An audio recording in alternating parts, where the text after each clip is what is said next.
and welcome to Chez Hanny, the podcast featuring women who've made creative career change. In today's episode, I'm talking to Sonya Mallett, a home stylist who's had a number of career pivots during her working life. Sonya, welcome to the Chez Hanny podcast, and thank you so much for chatting to me today about your career. So can we start with you telling us a little bit about yourself? Yeah, no problem. Well, first of all, thank you so much, Hannah, for inviting me to your podcast. I'm Sonya, also known as Sonya the Home Stylist.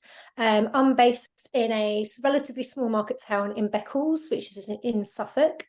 I live with my partner, Darren, and our two beagles, Dizzy and Rascal. It's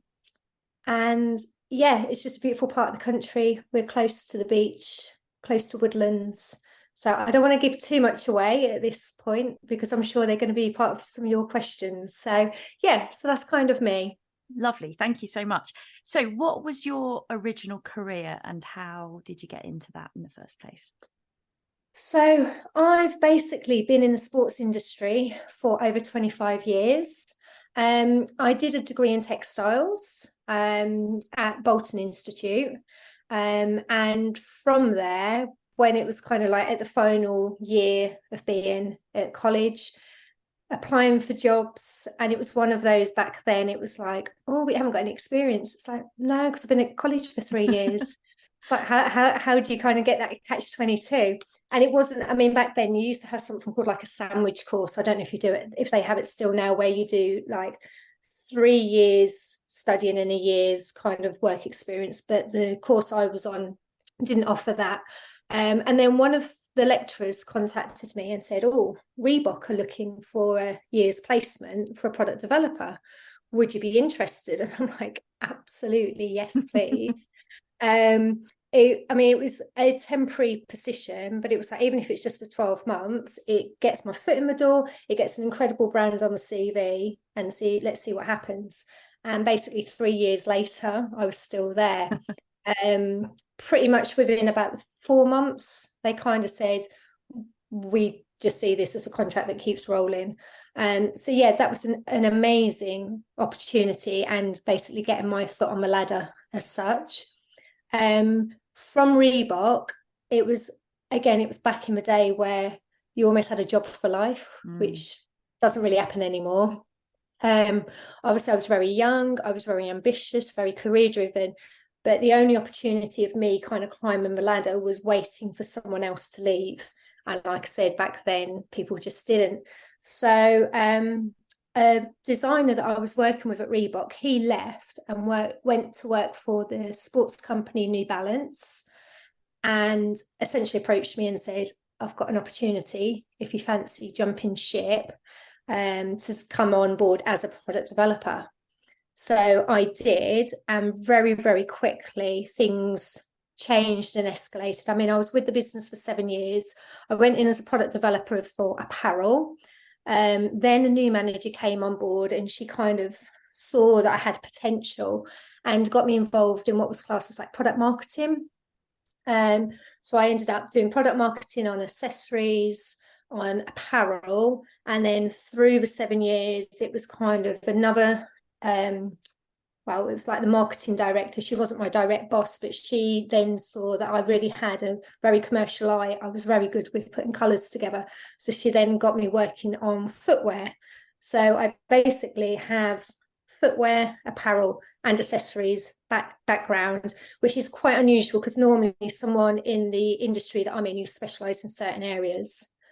Then from New Balance, I took 3 years out of the sports industry when I relocated back to East Anglia and worked for the children's footwear company Startright. Right. Because I'd started to get involved in footwear at New Balance. I wanted to learn a little bit more on that because obviously doing a degree in textiles, everything was always very apparel based. So I did 3 years working for them, getting a better understanding on how footwear is constructed, visiting factories in India. It was just, incredible to kind of broaden my horizons as such. And then after that, again, another manager ex-manager from New Balance had moved over to the Netherlands and was working at the time for ASICS. And she was kind of like, I've got an opportunity. I'm looking for a category manager. Do you fancy relocating to the Netherlands and coming to work? And I was like, yeah, go on then, why not? So yeah, it's just very random how these things all happen. Yeah. So I basically moved out to the Netherlands, was out there for nearly 5 years, and actually worked for ASICS as a company for over 11 years. Started in the Netherlands, worked as a category manager, which was basically heading up the whole apparel function, literally kind of like being my boss's right-hand man, right-hand person. Got involved in like the sourcing of things, literally everything that you can think of. I've done a bit of, apart from design, I've kind of done everything as such. Within like after probably about 4 years in, the what was his sales director for the UK, who also used to work at New Balance, and I knew him. This is the thing in the sports industry, everybody knows everybody. It's a little bit incestuous almost. He was looking for a new UK specific product manager, approached my boss at the time and said, I really want Sonya to help the UK. Then they approached me and I'm like, that's great, but how am I meant to do this when I'm in the Netherlands? So it was agreed I would kind of flip between the two. So I used to go over to the UK sort of once or twice a month. And then personal circumstances changed for me and I was ready to basically come back to the UK. So it was agreed I'd come back. I worked solely for the UK. I was based here in Beccles in Suffolk. Yeah. The UK office was up in Warrington. Used to get up at 20 to 4 every Monday morning, drive 4.5 hours up to Warrington to be in the office for 9. Wow. But the agreement was I was only office based 2 days a week. So I used to then come back down on a Tuesday and then was allowed to be at home for 3 days a week. So that worked really, really well for me. So when the pandemic hit, remote working was no issue for me because I was kind of already doing it all the time and loved it and couldn't understand why people were struggling so much. I'm like, this is bliss. But yeah, not everybody likes that. So yeah, in a kind of a snapshot, very long snapshot, that's kind of my career background of what I've done. Thank you. That was lots of detail, and it's interesting how like one thing just leads to another, isn't it? That's such a common thread when I talk to people, that you find yourself in one career and then it's like, oh, and then I went to this place and then I went to this place, which sounds like that's exactly how yours happened. Yeah. And when and how did you know it was time for you to move on and do something different? So during my time at ASICS, it's a huge organisation. When I first started, it was purely very European.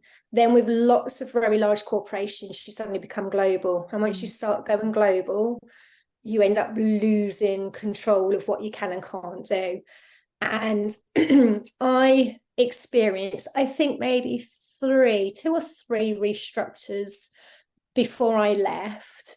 And each time it just kind of made you think, going, do you know what? This could be me. And, you know, I was very, very fortunate. I was never affected, but people that I worked very closely with were affected.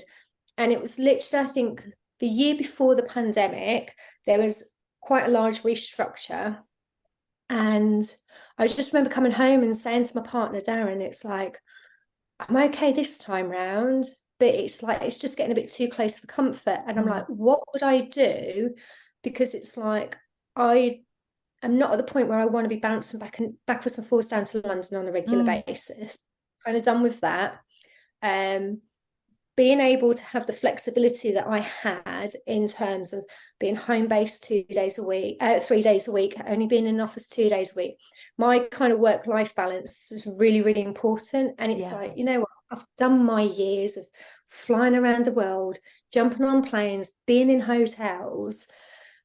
And I've always had a real love and passion for interiors. And it was like, okay, I'm going to just kind of set up my home interiors business. It was a hobby business as such, you know, we all do it. like, oh, just something you tinker around at the weekends and see what happens. So I formally launched it literally just before the pandemic. I was like, okay, that was not necessarily the best time, but it wasn't like I was suddenly wanting to kind of like, right, leave my job and woof, here we yeah. just kind of found my feet, like got my head around Instagram and all that kind of stuff. And I got the odd little project, but nothing too major. Well, then after the pandemic, there was another restructure. And it was like, I've really got to start thinking about stuff now, because doing what I'm doing with the home styling is lovely, but it's not going to bring enough of an income. Yeah. And it was kind of like, well, do you know what? Why not do consulting with what I do in the day job, offer it as a freelance service? So it was, let me think, what year were we? 2023. So it was January, got to work it all back now. January 2022, Yeah. I was told about the 7 Ways to Manifest book by Roxy Nafasia. I don't know how you pronounce the name. Roxy Nafusi. Okay. It's orange book. Anyway, and I've always been a bit of a manifester, but didn't realise it had a fancy name. Yeah. I'm like, Yeah. oh, Yeah. those for donkeys years. It's like, Yeah. I wish I'd known. I jumped on the bandwagon. I could have been a millionaire by now. Anyway, so I've always sort of, well, they call it a vision board. I just wrote everything down rather than putting pictures up. And I remember putting, I wanted to at least like reduce my days of being full-time employed so I could focus on other areas. And it was kind of going through, it was like literally about 2 weeks to the 6-month deadline. I was like, okay, I've achieved that. I've done that. I'm doing quite well. And it was like, reduced days, A6, not happening. It was like, it's fine. It was ambitious. I will just roll it over to my 12-month vision board. And it was just like, I just felt I was in control, in that if anything was to happen, I had something to fall back on. Yeah.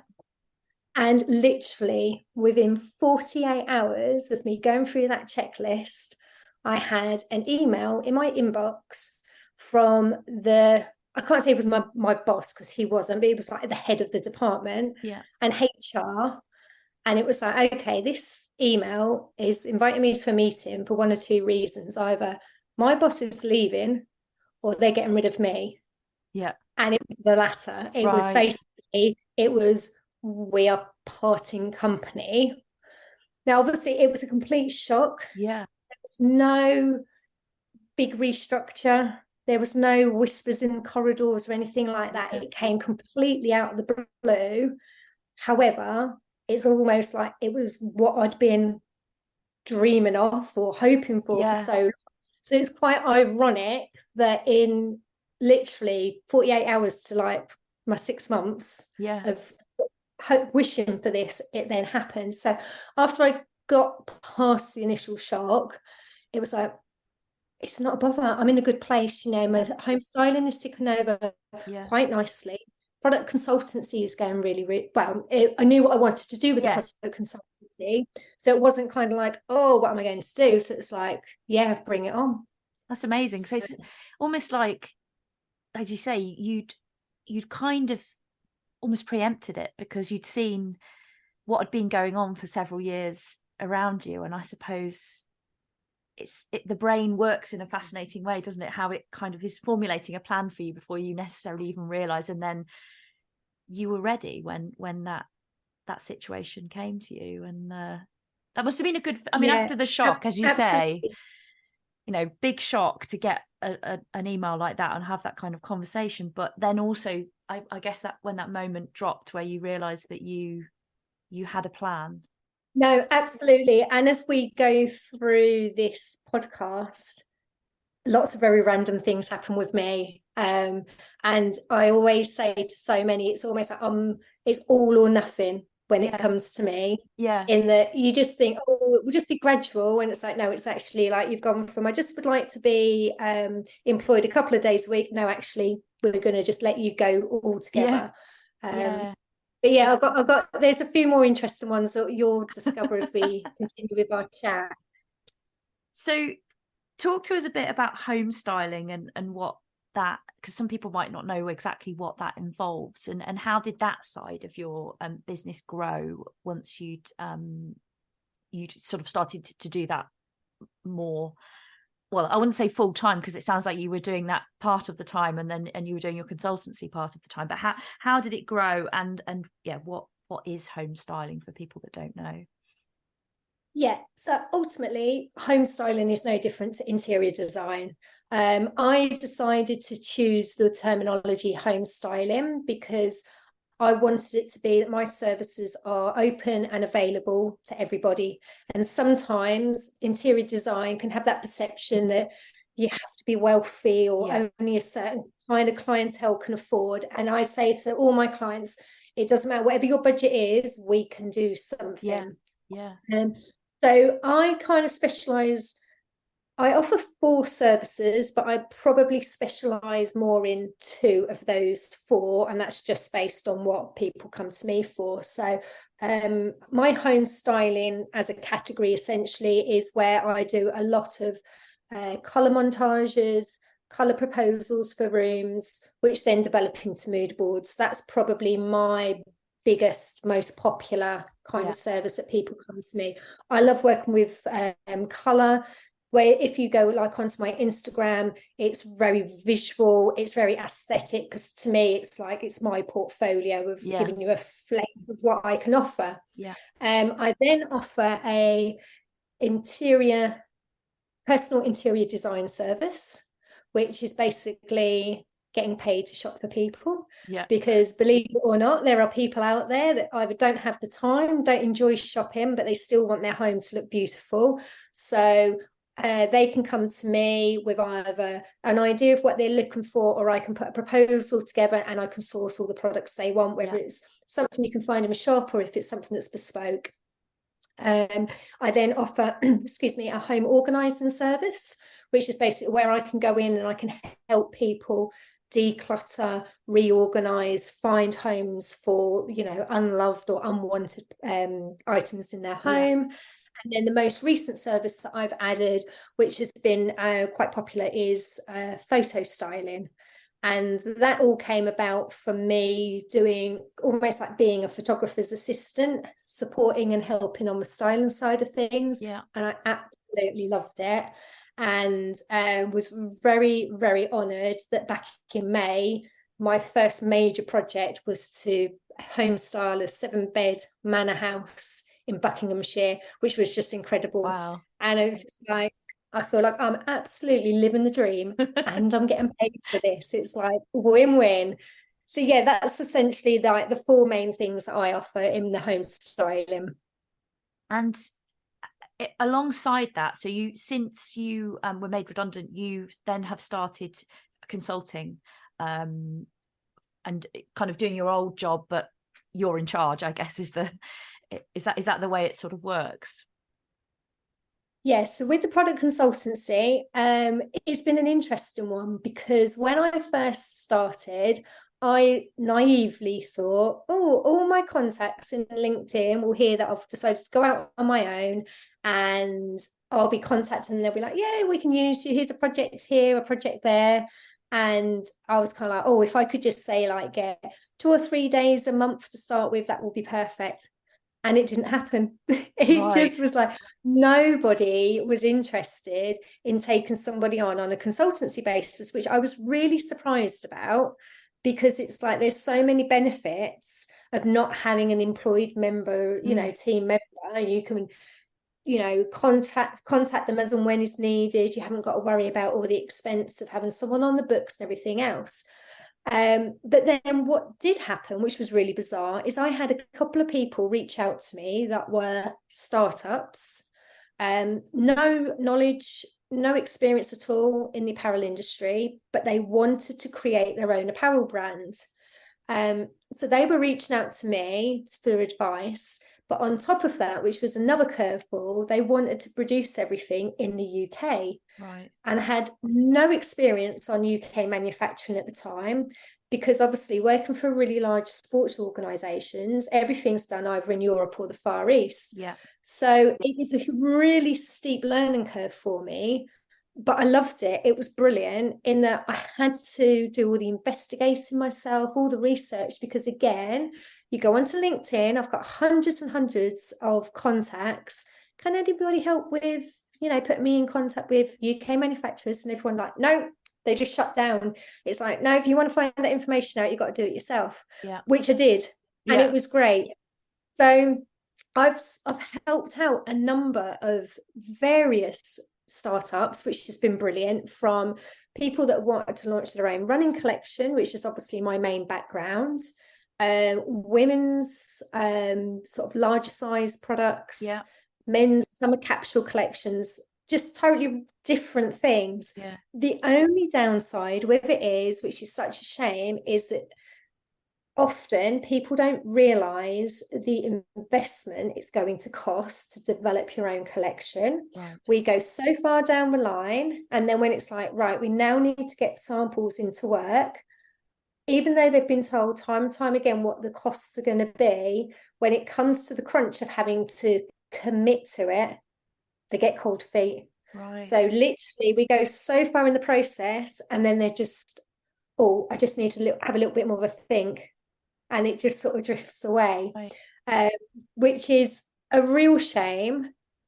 But then what I have done recently, I've changed the direction of what I'm offering as well, also due to one of the reasons with the change of what's happened, which I'm sure we'll talk about soon, in terms of the recent change in my career. Yeah. Is I'm offering now like a mentor and one-to-one service, which is where startups can contact me. We talk about the whole process, literally from the very first idea, defining who the consumer is, what products you want to do, right the way through to when you're launching.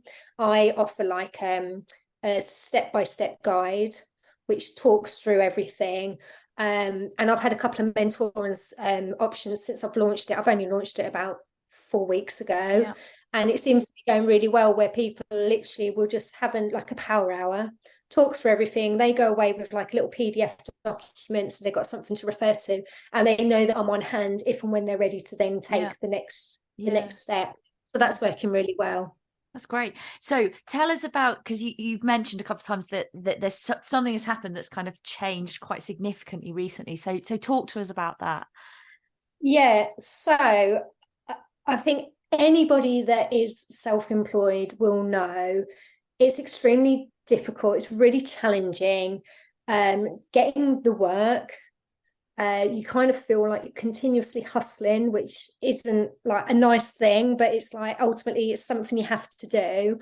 The not knowing where your next job is coming from, how you're going to pay this month's mortgage, it's just relentless. And I have to say, August was just the most awful month for me. And I think lots of people are like, August is just horrible, because everyone goes on holiday, everyone shuts down. And I'm like, I don't want to go on holiday in August. I want to go in September when the kids are back at school. I mean, I even offered kind of like a sort of promotion to say, if you want to use my services, I've got 10% off for this month, but just no one's interested at the end of the day, because they're all sunning it in the sun, which is fine. So I was then, okay, I need to sort of like go through my little black book, reach out to my contacts. I need to start getting some consultancy work penciled in for September until the end of the year. And one company I'd reached out to probably 6 months prior, they were literally 30 minutes from where I live, which is really, really bizarre. The kind of line of work that I'm in, you don't expect there to be an office almost on your doorstep. And we'd had a really good chat 6 months prior, but they'd already were working with a consultant. So it was like timing wasn't great. Yeah. And I thought, oh, do I contact them or don't I? And I hummed and hawed, and this was on a Friday. Well, Friday evening, I'm on LinkedIn, and this company are advertising for a junior product role. Now, the role was very junior, but it was like, okay, maybe I should be contacting them over the weekend. They're obviously looking for someone, even if I just can help and support on an interim period. Well, Saturday morning, well, very late Friday night, they'd put a senior product position on LinkedIn. which I saw first thing Saturday, and I'm like, this has got to be a sign. So I messaged the owner and said, oh, how's everything going? Do you remember me, kind of thing? I've seen the job you've been advertising. I think it's worth us having a chat. By lunchtime that Saturday, we had a video call penciled in for Monday. I had the video call Monday with him and his two of his senior management team.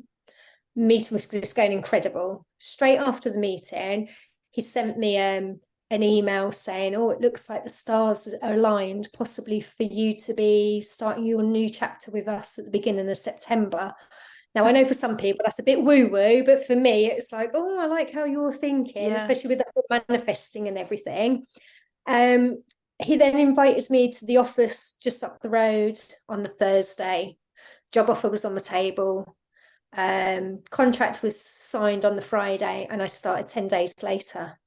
So even though at the time I was really concerned because I'd worked so hard setting up my businesses, going self-employed, and I'm like, I don't want to go back to full-time employment. I don't want to lose my flexibility. But with this company, they're very young, very entrepreneurial. I was very open that I had my other two businesses. Yeah. I said, look, I've worked too hard in the last 12 to 18 months. I don't want to just, shut them down. He came back and said, we don't expect you to. As long as your priority is with the business, you're absolutely fine. And I mean, I'm coming into week 6. Yeah. And it's incredible. It's so refreshing working for such a dynamic, completely different organization to like the really large corporate big boys. I finished the week buzzing, and I look forward to a Monday, whereas before you just get the Sunday blues. Yeah. Oh, look, tomorrow.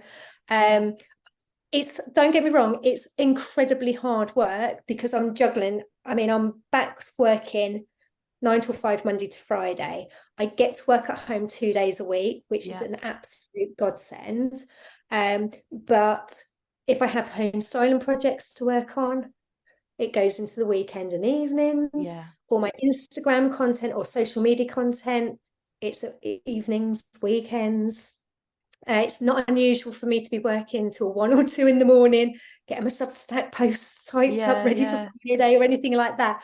But I just wouldn't have it any other way. I mean, I've always been someone that loves to be super busy, and I thrive on, it's almost like my adrenaline, the energy I get from, multitasking, doing so many different things.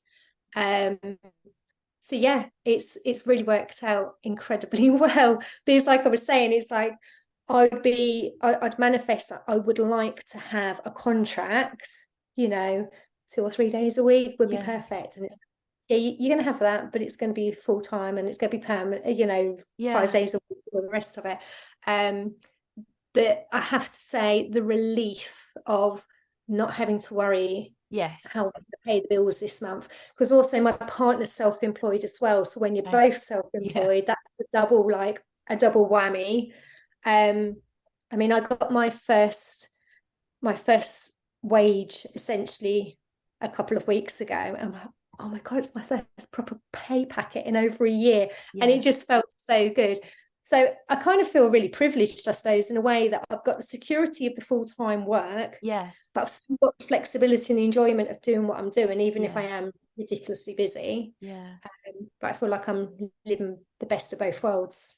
And potentially, I guess if you hadn't a couple of years ago had those feelings of wanting to try some different things, you may not have found yourself in this situation, because you might not have been so prepared when you were made redundant, and then to be thrown into that self-employment was probably a bit scary to begin with. But you kind of already got a bit of a plan. You were able to try it, but then it seems to me like you've been able to reflect on that and work out the path through that is right for you, because I think that's important, isn't it? That there isn't a one size fits all for people's careers, and we've all got these stories of going in different directions and trying something and then reflecting on it, because it's so much about using or thinking about what you've done to inform the next step, isn't it? And to reflect on that. Yeah. And No, absolutely. I think that's, yeah, if lots of those things hadn't happened to you, you probably wouldn't be in this situation now, where you feel like you've got a bit of the best of, almost the best of both going on at the moment. That's so exciting that I can feel the excitement as well, that you have about that your role that you're doing. You know, the way you talk about it, you can tell that you're sort of buzzing with excitement about it, which is just so nice to hear somebody talking in that way about their job, especially when you perhaps weren't feeling like that several years ago in your previous job. And thank you. were your, like, along the way with all these changes, did you have support from friends and family, or was there anybody who was sort of feeling a bit, or what's the word, anybody who had some doubts or concerns, particularly about maybe going self-employed, and how did that work for you? Yeah, I mean, I suppose I'm incredibly lucky. I mean, first of all, like my partner Darren, he is so supportive, and he's very much like, we'll work it out. It's like everything will work itself out. It's fine. I think at times he was a little bit, because we've always done kind of tag team. So when I've had to work away with work, he's been at home for the dogs, and then when I'm at home, he then works. So we've kind of done tag team. And then suddenly, when I was at home all the time, and I was like, well, I haven't got any work. And he's like, well, I better go out and get some. And it's like, he was getting ready for early retirement. He's suddenly like, oh, I've got to go back full time now. So I think he's quite happy that I'm back working full time as well. But no, he's always been extremely supportive. You know, when there's been the months where I'm like, I haven't got my share of the bills, he's covered it. And it's very difficult when you've been financially independent from the age of 16 to then suddenly have to say, I need some help, is not easy at all. And then I think, like, particularly other, you know, family and other friends, they always have known I'm extremely driven. I don't think anyone was too concerned or worried. It's just like, she'll sort it out, because I'm not one just to sit and wait for it to come to me. I am literally dropping into people's inboxes, sort of banging on the door in a very nice, polite way. Yeah, of course. But I think it's almost like you're in control of your own destiny, which I know sounds a bit, but it is almost like, unless you're going to go out and do it, no one else is going to. And I suppose just with how I've been brought up from a young age, you want something, you go out and you work hard for it. Nothing has been like given on a plate. I mean, I remember, like, I started working at Woolworths on my 15th birthday, you know, and it was just, that was just how it was. And, you know, I used to have loads of little jobs on the side before that. It's just that you go out and you create your own sort of like career path, I suppose. And hard work and determination. Yeah, definitely. And I think often it's that thing of necessity, isn't it? When you find yourself in a situation where you need to find a way, you do find a way. I think it's amazing how you know, as humans we do that. But also, I think, you know, with the way you talk about the support of your partner, it's that partnership as well, isn't it? That, you know, when you're having a tough time, he will support you and you would do the same. And that is so important in a relationship as well, to have that kind of support. And I think that always spurs you on, doesn't it? I have a very supportive partner, and it was similar for me, that he was happy to sort of just go, well, look, do what feels right for you, and do what you need to do. And I think that's a really important thing, to have that as well. Ultimately, though, I think your partners always benefit from it as well, because when you're doing a job that you're just doing because you feel you have to bring, you know, to pay the bills, whatever, you're not happy. And at the time you don't realise, but it's only when you're out of that situation do you actually realise how dragged down you'd become. I hadn't realised how unhappy I'd become just from going through the day to day. And the second that it switched, I just felt alive again. It was like, oh, I've been suppressed for so many years. And it's so sad that you have to go through that stage before you can realize, actually, this is better. So, yeah, I think he'll say that I'm a far nicer person to live with now. So it's a win-win for him. Yeah, and actually, what you've just said resonates so much with me, because that's exactly how I felt. It's taken getting out of a particular job just to realize what I was missing out on in life. But it's wonderful, isn't it, when you feel like you've reclaimed that and you're back to your definitely normal self. Yeah, it's a wonderful feeling for sure. My final question for you is, have you got any advice that you would give to somebody listening who might be considering a career change, or perhaps who is thinking about launching their own business? Yeah, basically just do it. I really work on the basis you haven't got anything to lose. Yes, it's scary. There's a lot of unknowns, but unless you give it a try, you're just not going to know. And I remember saying, like, over a year ago, well, do you know what? If this doesn't work out as I want it to, or if it's taken a lot longer and I've got to get a job at Tesco's, that is what I will do. There will always be a job that you can do just as a stopgap. But I truly believe I very much work on the basis of regret what you've done rather than regret what you haven't done. So yeah, the worst that's going to happen is one or two things. Either it's not going to work out as you wanted, but unless you try, you're not going to know, or it's going to be a success.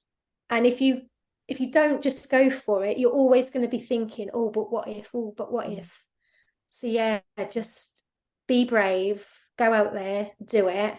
And at the very, very worst that's going to happen, you're going to be back to where you were before you started. So you haven't lost anything. And, whatever you do, don't put, hundreds and hundreds of pounds of investment.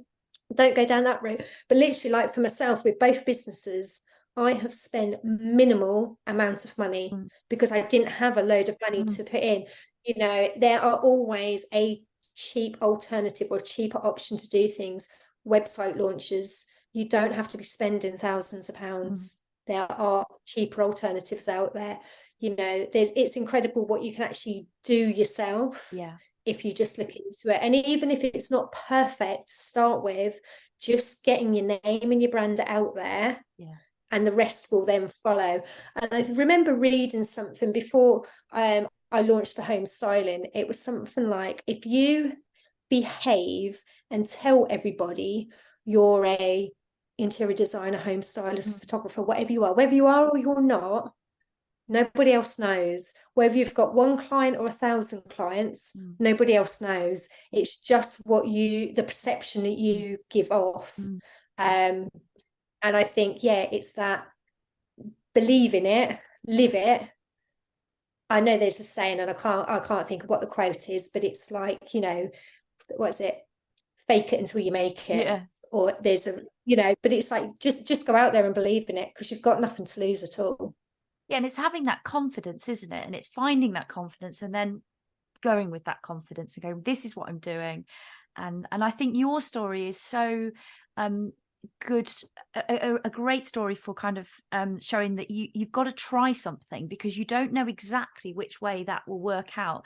For you, perhaps you wouldn't have imagined that you're where you are now if you said that a year ago, but actually your path and your learning curve to sort of come round to where you are now wouldn't have happened without taking that risk when you did. And I think, none of us can predict the future, can we? But we can try and carve a path through it that works for us and makes us happy along the way, and allows us to do what we love doing. And I think that's certainly clear from what you've shared today, which is amazing.